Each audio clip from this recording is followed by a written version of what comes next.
to Centennial Bank Stadium in Jonesboro, home to the Red Wolves of Arkansas State. As we'll see a squad from the Sun Belt, the UL Monroe Warhawks, squaring off with another Sun Belt foe, the Arkansas State Red Wolves.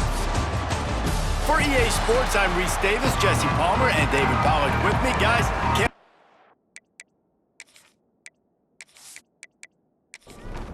and the Warhawks will put total leather to crank us up. On the run from inside his own 5. Able to find enough room to get it out across the 25. He's brought down at the 26. So Arkansas State's offense will take the field first.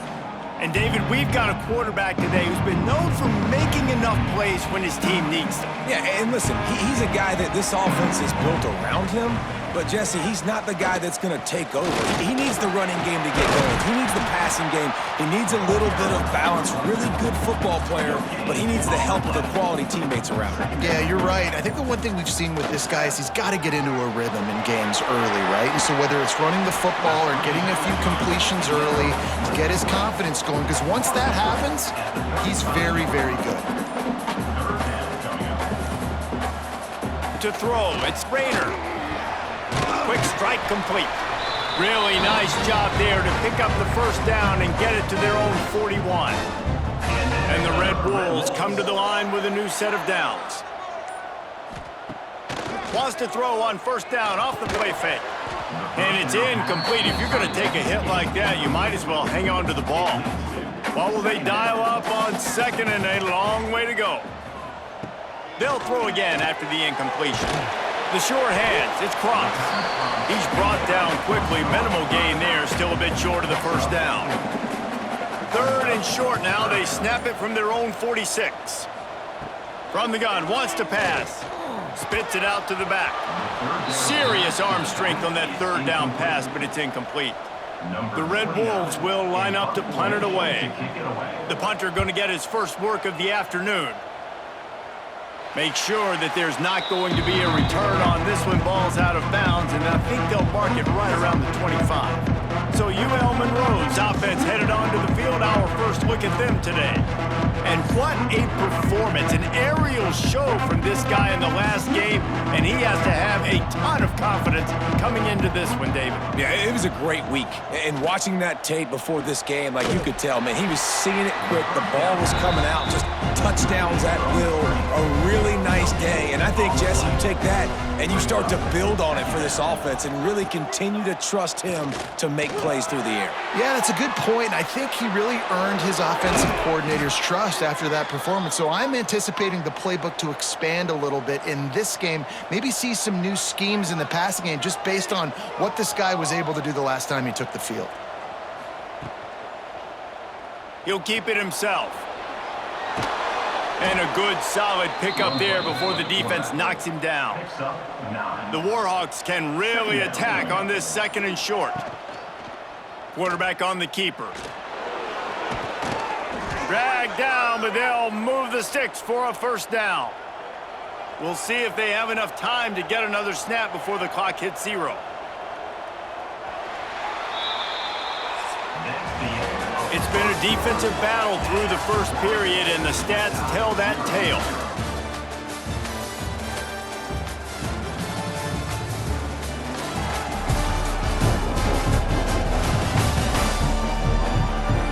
Let's see if the offenses can find a little rhythm as we start the second quarter. First play of the period, first down here.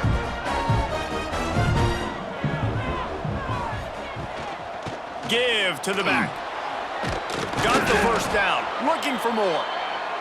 And he's brought down after a nice gain. And the Warhawks pounded the rock to move the sticks, now back to work. They're going to ride this running back. They'll put the brakes on him at the 21, give him a yard. Picked up 2 yards on that last one. They need 8 on second down. Back to throw, it's Hoffman. Right on the money. The ball is down at the 14 after that grab. The Warhawks are at the line trying to move the sticks on third and short. On third and short, they keep it on the ground here. And he's loose, and he'll take it to the house. Touchdown, UL Monroe! Follow the blockers. The offensive line will take you to the hallelujah land. And I tell you what, most of the time, Reese, it requires a little bit of skill to find that hole and, slither through a little crack. That was not a crack. That was wide open. Didn't take a lot of vision because the blocking was outstanding. And the kick is good, but there's a penalty flag, and I think it's going to be roughing the kicker. Personal foul. Roughing the kicker. Defense. So the decision has been made, and the coach will take the penalty. If you can do that, I don't know why you don't do it every time. Reduce the risk. Banged it out of the back of the end zone. They'll put it in play at the 25. Looking for a physical attack from the gun. Not much doing there. He gets it to the 26, a gain of 1. Didn't get much on first down. It's 2nd and 9. Looking to fire. Unloads to the wideout. A strike downfield. Stopped at the 42, but he got 15 yards on the play. Down to 2 minutes to play. We'll take the timeout. They'll talk it over. A chance to tie or even take the lead before the break. Fires to the tight end. No chance to run, but still a good gain. The hurry up now. 2nd down. Clock ticking. Wants to go up top. Fires to the right. Makes a connection. He gets it to the 31-yard line. A big play for this offense. And the Red Wolves have it with a 1st and 10. From the gun, they'll try to impose their will. Finds a crease at the 20. Shoved out of bounds. They'll mark him down at the 15-yard line, and this offense is doing work.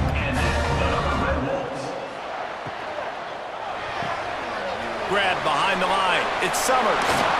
And he'll take it in and house it. Touchdown, Red Wolves! I was so excited for this game because I just knew it was going to be a back-and-forth battle, and that's what we've seen here. Great job by the quarterback. Good decision, reading the coverage, accurate throw. They get the extra point. This thing is all knotted up.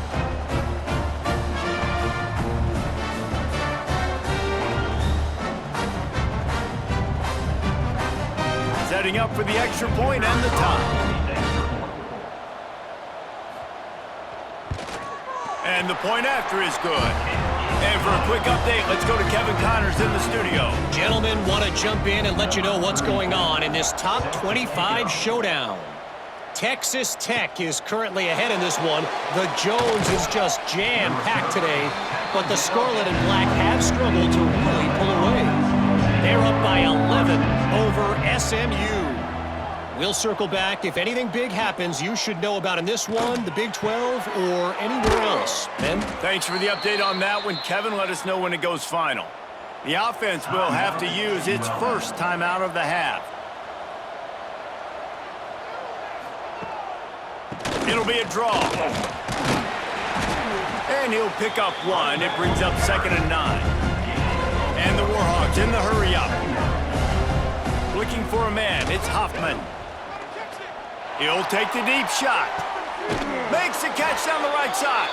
A huge play there, and they finally get him out of bounds at the 37. That kind of play will put a jolt into a drive. It's 1st and 10 from just inside the 40. Reads it, fires complete. The offense wastes no time getting the timeout called. From the 25-yard line, it's 1st and 10. Use the play fake, now to throw. Caught in the backfield, it's Green. And good coverage by the defense, just a short gain. Behind the chains now on 2nd and long. Looking to go up top, and time's running out in the half. Quickly complete. He hauled that one in and got it down to the 15-yard line. Quick timeout from the offense to save precious seconds. They're looking to pass from the red zone. And that one was way too far for anybody to catch, except ticket holders. Backed up now, here's 2nd and long. Back to pass. Bringing the heat. And they get home, and they get him at the 21. Clock still running, almost certainly the last play of the half. Oh, my goodness, he spikes the ball on 4th down. It's a turnover on downs, totally losing track of the situation. Between the uprights, it's good. And with that, they've taken the lead. And that's not the way they wanted to end the drive, but nice job being ready and your field goal kicker coming through and putting 3 points on the board. That late in the half field goal always gives you a little boost going to the locker room, and they'll need to finish off these final few seconds and not allow them to answer. They finally make the stop, but that one will make those halftime stats look a little nicer as we head to the break. That's going to wrap up the first half here, and now we join Kevin with the halftime update. Guys, it is hard to beat Jonesboro when that town is buzzing as it is today. And a lot of coaches will say limiting the big plays and maybe hitting on a few yourself is key. But I'm more of a move the chains guy. Give me efficiency every day of the week and twice on Saturday. The offensive unit that subscribes to the less is more philosophy might be the one that leaves here today with a big fat W.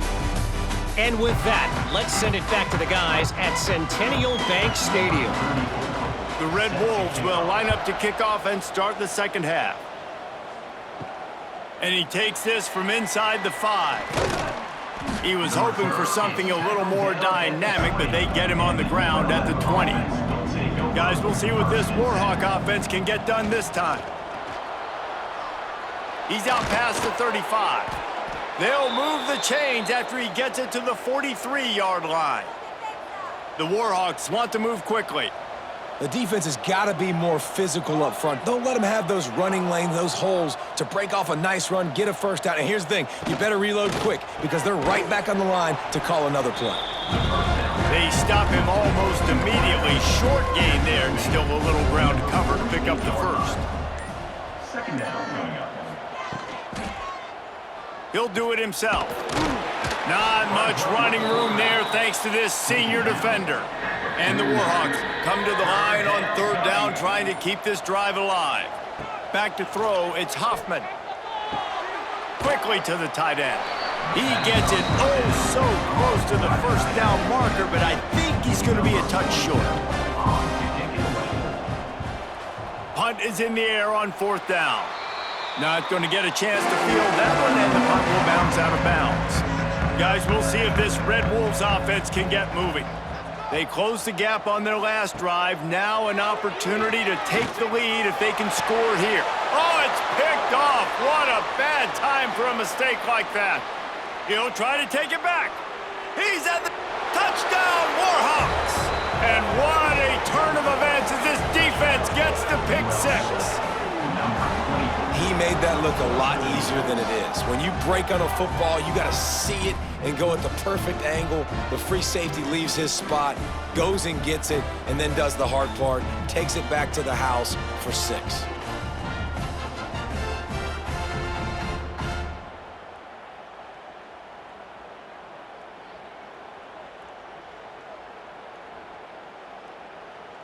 Lining up for the PAT. Is on for the extra point. And the extra point will tack another one onto this lead. They're getting set to kick it away, and that last score took a little oomph out of this crowd. 17, Arkansas State, 7. The returner's going to try to see what he can get. Really disciplined job by the coverage unit to get down there and make the stop at the 19. Arkansas State ready to go back to work on offense. He'll pull it on the read. Stopped in the backfield. He's going to lose 3 yards on the play. Not what they had in mind to start this drive. Here comes 2nd and 13. Looking to fire. Quickly out to the tight end. Tackled almost immediately. They're well short of the first down. Scanning the field, it's Rayner. Pressure coming. Caught in the backfield, it's Summers. He did not make it, a stone wall on 3rd down. And the Red Wolves line up to punt it away. This will be the 2nd time they've had to kick it away. Fair catch is brought in at the 43, and they are set up nicely. So the first play of the drive will come from the 43.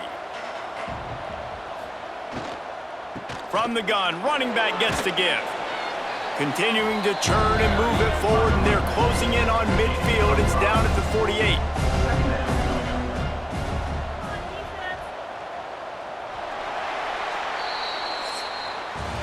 We've reached the end of the period, and it's Louisiana Monroe out front.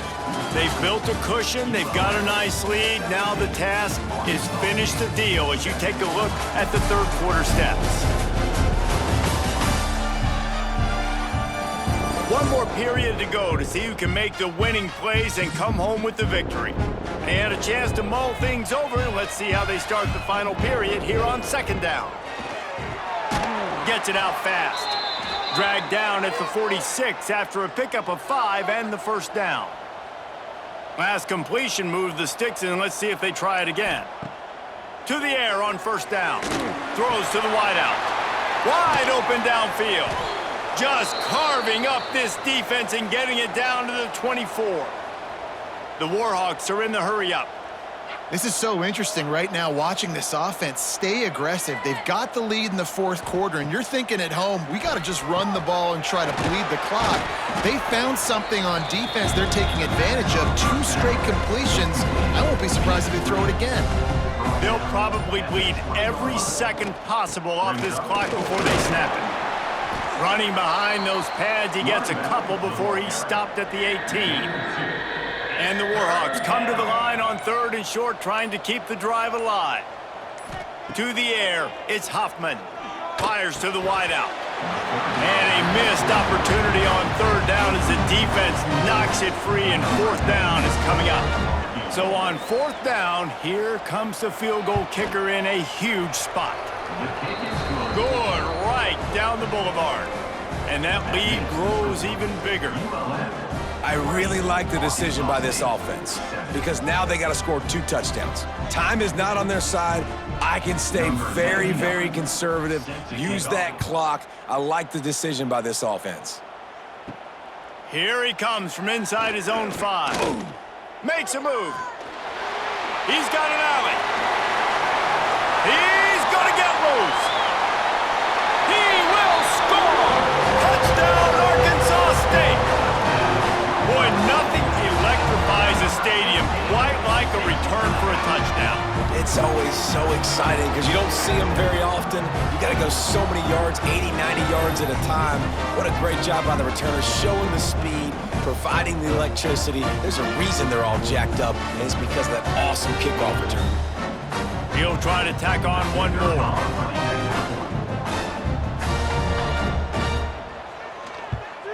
And the PAT will draw them 1 point closer.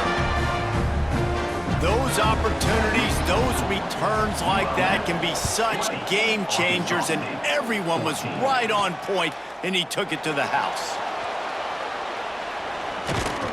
Really disciplined job by the coverage unit to get down there and make the stop at the 19. UL Monroe has it back in the offense, ready to go to work. Quarterback running on the draw. Timeout called there by the defense, desperate to get the ball back and save as much time as possible. Not what they had in mind to start this drive. Here comes 2nd and 13. To the air, it's Huffman. He's got him. Defense uses a timeout quickly, trying to get that ball back and preserve time for their offense. Need 10 yards on this third down, and they're backed up inside their own 20. They go to the draw. They'll stop him at the 24, and that brings up fourth down. 2-minute timeout arrives, and this defense desperately needs to get the football back. The Warhawks will bring the punt team onto the field. This will be the second time they've had to kick it away. He'll field the punt and see what he can get. He was working his way on the return toward midfield. They'll stop him at the 46. First snap of this drive will come from the 46. Looking to throw on first down. Takes a hit as he fires. And it's incomplete, deflected, knocked away by the D. Try to make up for some of that lost ground on second down. Wants to go up top. That's caught. It's Cobb. You got to like this defense, man. All game long, great job tackling the football. Like, you throw it on the perimeter, they're coming up. They're not giving the run after the catch to these receivers. A lot of times you see so much damage done after the catch. This defense has been dialed in, and the big play has been a non-issue. A 6-point game getting very deep in the fourth quarter, and the offense desperately lost one deep down the right side. Oh, he had it. The deep ball was there, and it just trickled through his fingers. A bold decision to go for it on fourth down, and one that did not pay off. They'll keep it on the ground. They want this clock to move. Quick timeout called by the defense, stopping the clock to save as much time as possible for their offense. I'd expect we're going to get another dose of the running game at this point, even though it's 2nd and 11. And the offense is content with where it is. They'll take a knee. 3 consecutive L's, a hat trick of losses, and as a result, you can take their hat out of the ring for most of their goals. Yep, most of their goals are done. And listen, I don't know what they do really well. This is bad. 3 losses in a row was not good. They got to figure something out, but it's a long season still. There's still a lot of room to find some positives, Jesse. Maybe throughout the way, there's going to be something happens that's positive. So you're saying there's a chance. I like it. Always positive. Glass half full, Dave. But listen, I don't think they can fix everything in 1 week. I think this team needs to go back to the drawing board. They need to focus on one specific area of their football team to try to improve on and get this thing